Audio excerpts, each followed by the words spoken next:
What will happen to the Russia-Ukraine war after Trump's inauguration? Will the U.S. president-elect be able to complete it in the coming term? And who's going to help him with that? Abbas Gallamov, political technologist, with us. Abbas, hello, welcome. Please write from which country, from which city you are watching us. Друзья, мы работаем в прямом эфире, поэтому пишите, пожалуйста, свои комментарии, указывайте, из какой страны, из какого города вы нас смотрите. Don't forget to give this video a like. Trump's inauguration will happen today. The whole world is waiting. And what do we know about what he will do in his early days?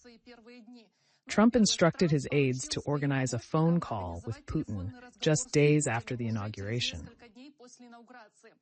CNN cited sources as saying that one of the goals of the conversation will be a face-to-face meeting in the coming months to try to end the war in Ukraine.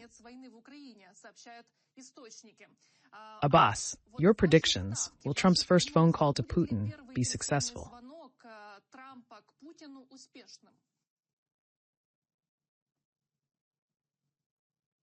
Depends on what Trump's goals are, depends on what we consider success. I ask these questions not for fun, but because America has a unique situation. The man who will lead it is so anti-systemic that his personal political interests do not yet coincide with the interests of the state.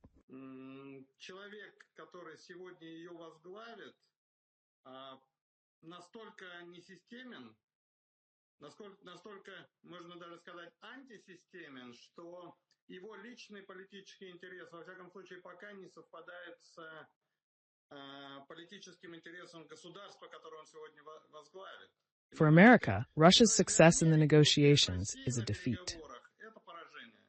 Any objective Putin sets for himself, whether it be seizing territory or preventing Ukraine from joining NATO, will be accomplished.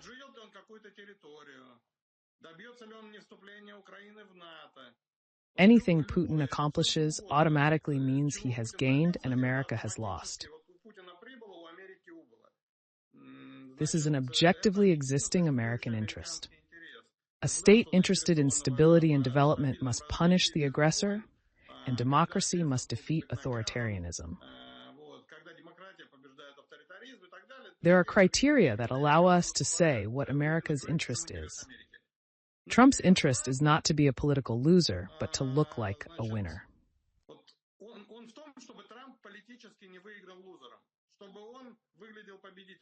If he achieved a ceasefire, he promised to end the war. Unlike Biden, he never set out with the goal that Putin would lose, so that Russia loses. So let's imagine Trump literally tomorrow starts putting pressure on Zelensky. Agree to Putin's terms, or you won't have guns the day after tomorrow. Cut off all aid, we lift sanctions on Russia. In this situation, what is Zelensky forced to do? He'll wiggle, but he'll accept the terms.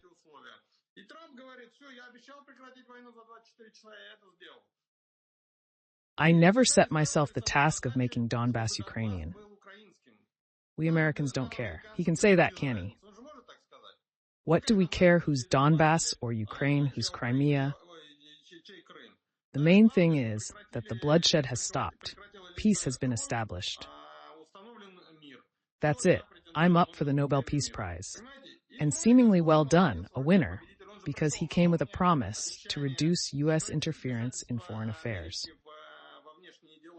We must concern ourselves with ourselves. No more expansionism. He is a carrier of the ideology of isolationism, and within the framework of this ideology, it is possible to imagine that America has no interests in the post-Soviet space and our territory.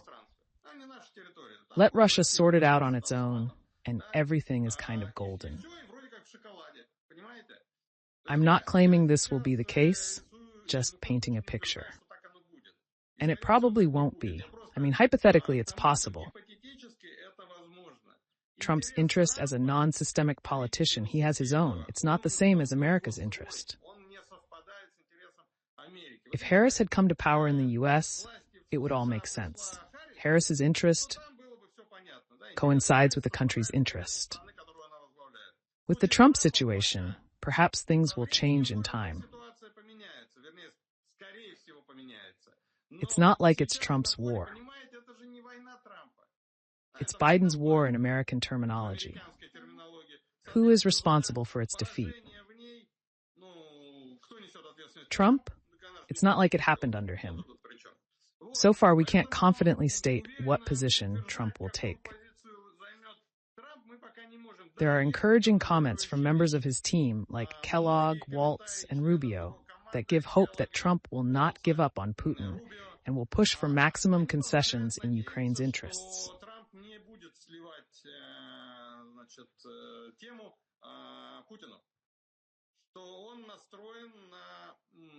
Максимально из Путина выжить, так сказать, да, максимально все-таки сдвинуть значит, финальную позицию, вот на чем стороны договорятся, максимально ее сдвинуть в сторону интересов Украины. So far, it's all hypotheses and contradictory words. Слова, причем очень часто противоречащие друг другу. How do we understand Trump's plans if he appoints the anti-Putin Rubio as Secretary of State?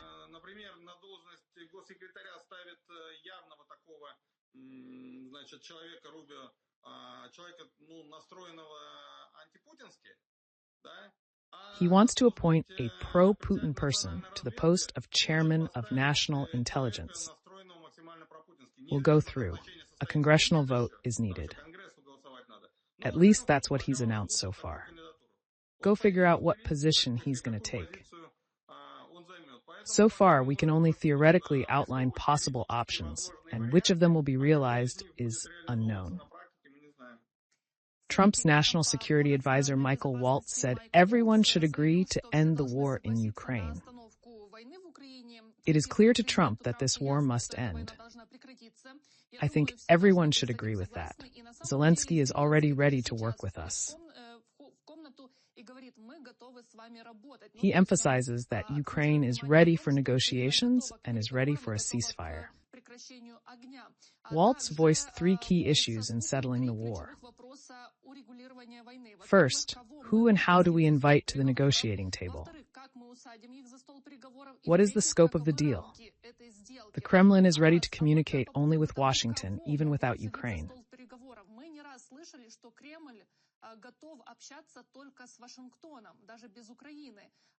Europe is saying no, we have to be part of these negotiations too.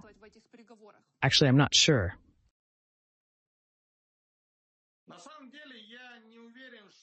That the formula of Trump plus Putin without everyone else is bad.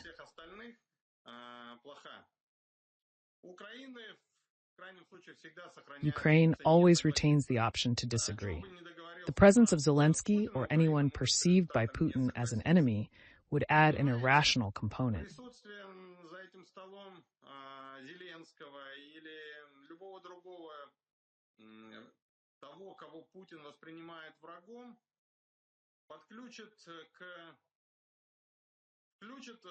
Знаете, вот иррациональную составляющую. Ну, то есть, понимаете, Путин, он очень любит, называя вещи вот... Putin likes to speak in simple language, often avoiding direct answers.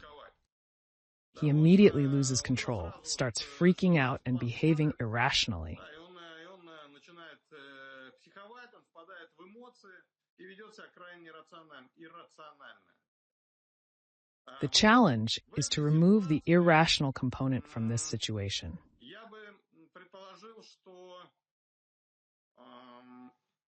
важнейшая задача этих переговоров – это вывести вот эту иррациональную составляющую за скобки. Trump is capable of doing that. He will sit down and say, Vladimir, I have nothing against you personally. Я лично против тебя ничего не имею. I've never criticized you. I've always tried to understand your logic. I'm not your enemy. Let's look at the situation objectively, without emotion, and break it down. If Putin is not pressured by personal rejection, he will pursue it. Then he will think functionally and more easily separate the grain from the chaff. If Zelensky, whom Putin hates, sits at the table, it will be difficult to reach an agreement. Putin will look more to Zelensky than to Russia's objective interests. He will react with emotion, and negotiations won't work out.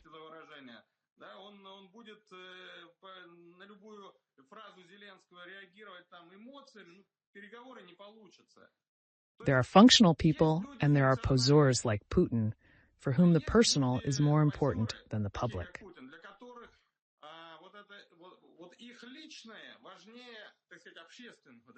Putin's political interest is more important to him than Russia's objective interests.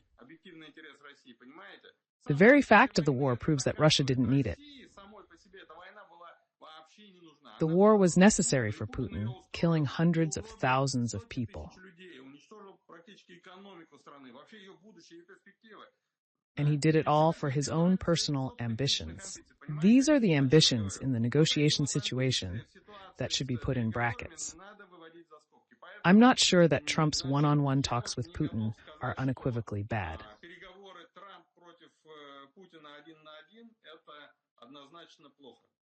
Do you think Putin is ready for a truce, assessing the Kremlin's policies and their statements?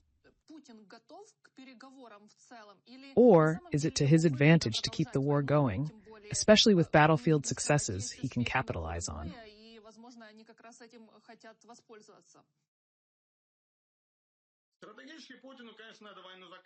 The economy is deteriorating, public mood is falling, protest potential is growing, and people are dying.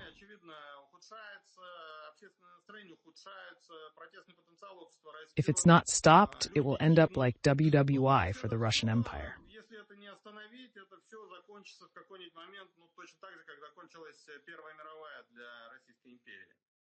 Putin's objective interest is to end it all.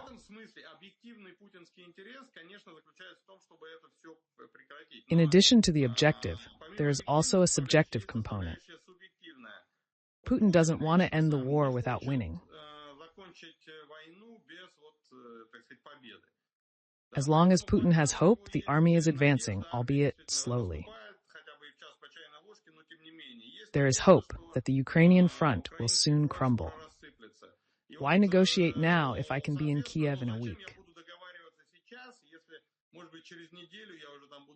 Not in Kiev, of course. I don't think he believes that. At least reach the administrative border of Donetsk region, which is what I want. And strategically, it is not favorable for him to continue the war. He has to end it. Tactically, he may still try to take advantage of the current advantage. Economy has not yet collapsed. After all, maybe Ukraine will already collapse tomorrow? In general, Bloomberg writes that Moscow is ready for an exchange of territories. But here's another question. If we are talking about the Kursk region, what is Putin ready to exchange it for? If he was ready for change, he would have already responded to calls for negotiations and initiated them himself.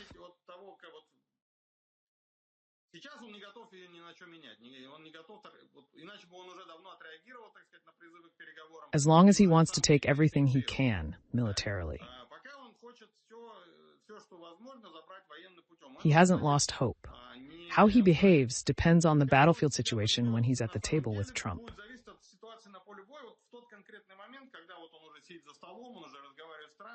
Five minutes before his meeting with Trump, Putin receives the latest reports from the Security Council, Defense Ministry, SVR, and FSB on the state of affairs and prospects. Further, his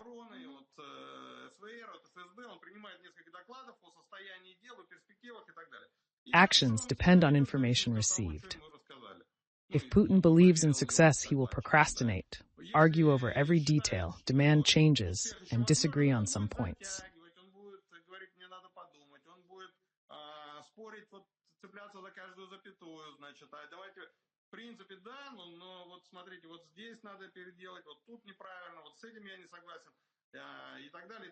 He will wait for his advantage on the battlefield to increase. If he realizes that the offensive is exhausted and delaying it will lead to a Ukrainian counteroffensive, it is theoretically possible. We saw this several times during the war. First, the side retreats, defends, then goes on a counteroffensive and advances. If he realizes that the situation is hopeless, he will become more cooperative and seek to complete everything faster.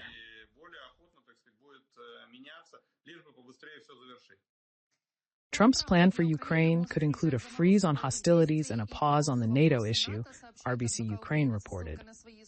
Western media report that the scenario includes a temporary suspension of the issue of Ukraine's NATO membership and a freezing of hostilities along the front line.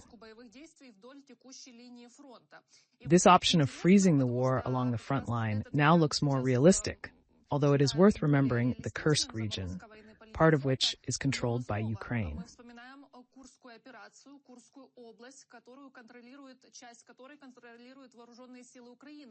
How do you get Putin to agree to a freeze if there are invaders on his territory, they say?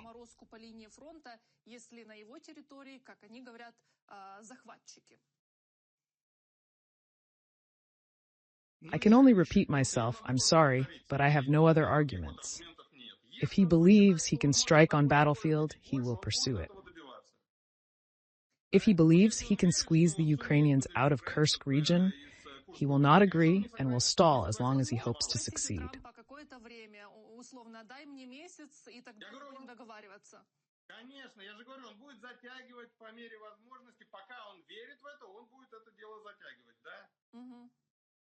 Could there be any way for Trump to pressure Putin?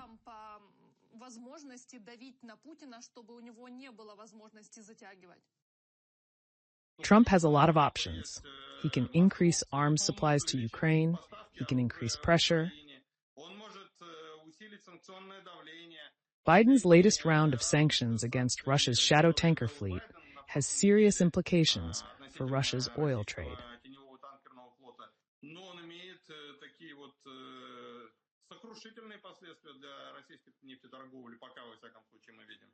Americans have more tools. I'm not talking about the fact that he could drop oil prices. Trump has an argument. Whether he will want to use it is the question. Trump remains an enigma. In addition to meeting with Putin, he plans to visit China among his first visits after inauguration.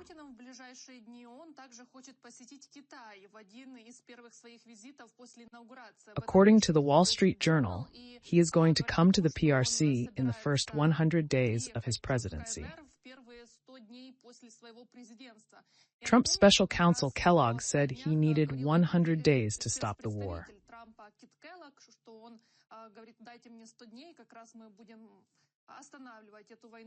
Could she play a central role here?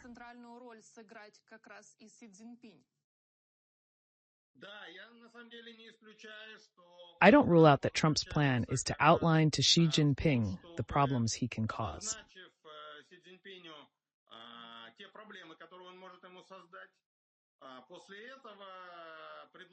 Then offer to solve their relationship, including the problem of supporting Putin. This is one of the points, but not the main point, in the talks between Trump and Xi Jinping. America and China have a myriad of their own, more important problems. Trump, in an effort to stop the war, may try to deprive Putin of China's support, which is helping to keep the war going.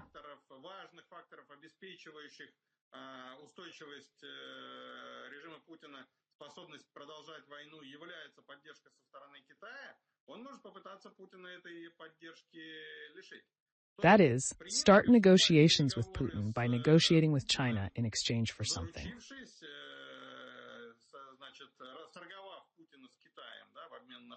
By agreeing to have Xi lower his level of support for Putin. After that, bargaining with Putin will be easier than when he feels Xi Jinping's support.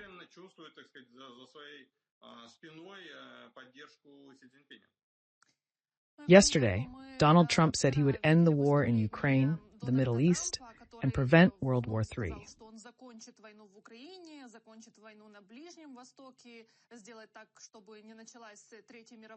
In this speech, I noticed that he didn't talk about Ukraine and Russia anymore.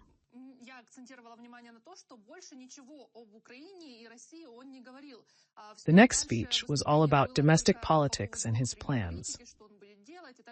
Do you think there's a threat that Trump will focus on domestic issues and foreign policy will take a back seat?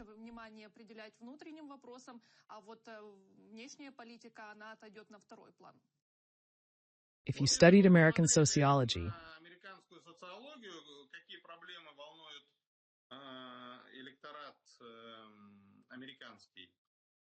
you'd see that internal problems clearly dominate.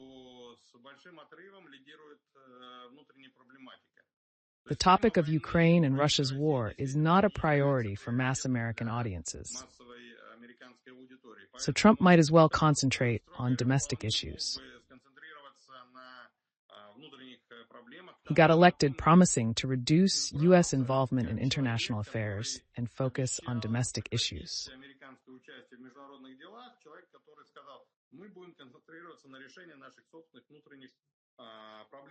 For Trump to prioritize resolving Russia's conflict with Ukraine is to deceive voters who voted for him, expecting him to address migration, inflation, and opposition to leftist agendas.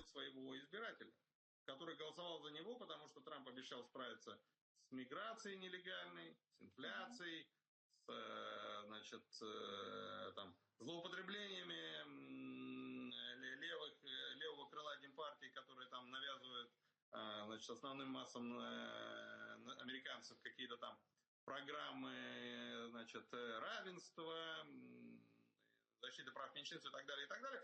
His drill baby drill promise is to increase oil production to bring prices down. There are many factors that could cause him to shelve the topic of the Russia-Ukraine war for a long time.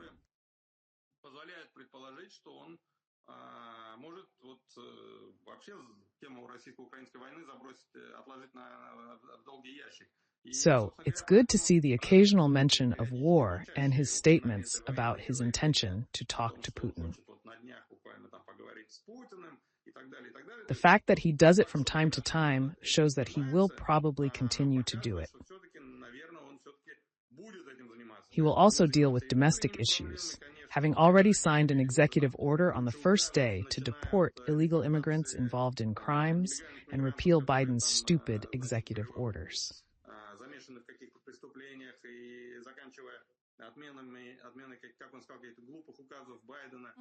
He will deal with domestic issues, but he has priorities in foreign policy as well, chief among them the resolution of the two conflicts.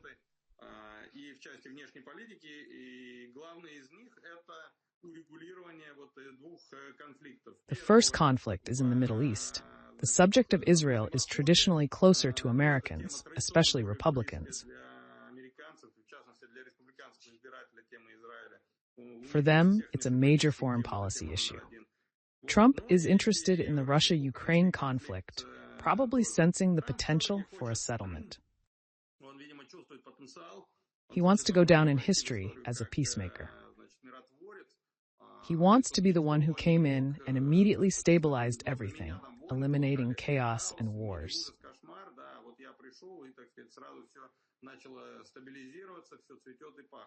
He dreams of a Nobel Peace Prize and wants to go down in history as a peacemaker.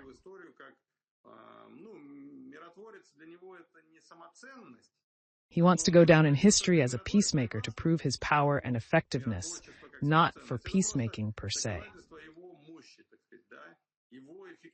Nobody could do it, but I did. I did it. Could it be a threat for Putin to threaten Trump with elimination? It's ultimately up to the U.S. If it's technically possible, it will likely be Biden, not Trump, who will be blackmailed with it.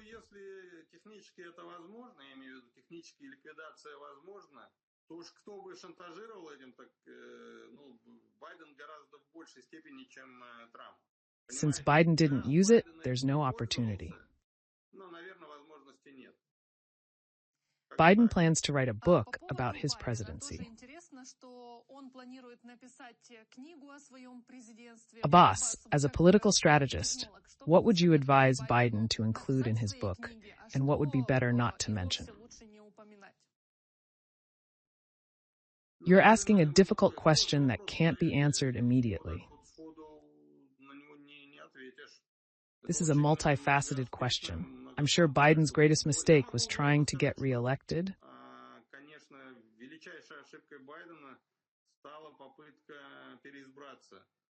He failed to demonstrate a high class in politics by failing to leave on time. He, like Putin, clung to his throne and abandoned plans to resign.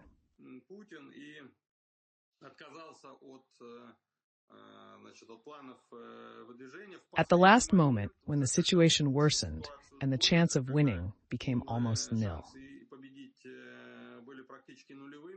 he brought the party to a situation where it was forced to bet on Harris, also not an ideal candidate. A stronger candidate could have been chosen from the Democratic ranks. If Biden had said from the beginning that he would not run and suggested that the party choose a worthy candidate, he would have supported him. That would have been decent behavior. Had he done so, he would have gone down in history with a much bigger plus. I'm sure he is, but whether or not to write about it depends on his motivation. If he can explain his nomination in a situation where there is no chance. If he has an argument, let him write and convince people like me that it was the right decision. I'm ready to hear what he has to say about it. What he said earlier about winning is nonsense. Being a polytechnician myself, I have no reason to trust Biden when he says I'm going to win. I can see he's not going to win. The party could win if they nominated the best candidate. Trump has a high anti-rating.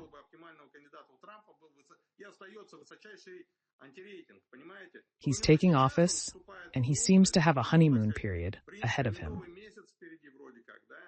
He's at a disadvantage on a like or dislike basis. People don't sympathize with him.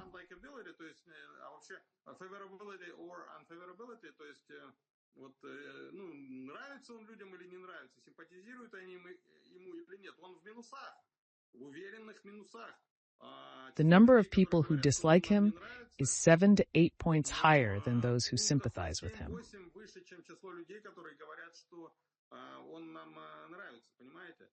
He won because Biden and Harris were already too compromised. How could Harris be nominated when the main issue that made Americans dislike Biden was hanging on her? The topic of the Mexican border.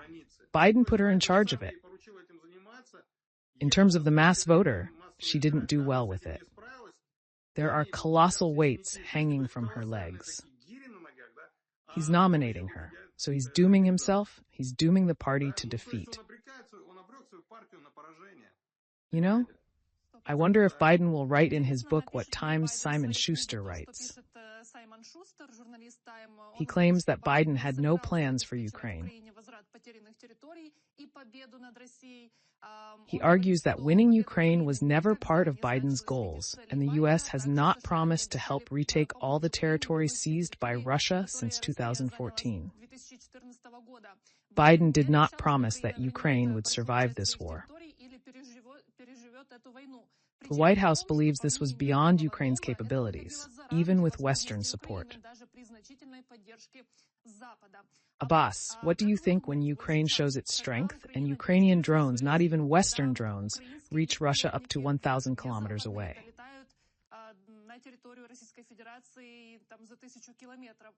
World leaders realize that by providing Ukraine with weapons and money, they can win.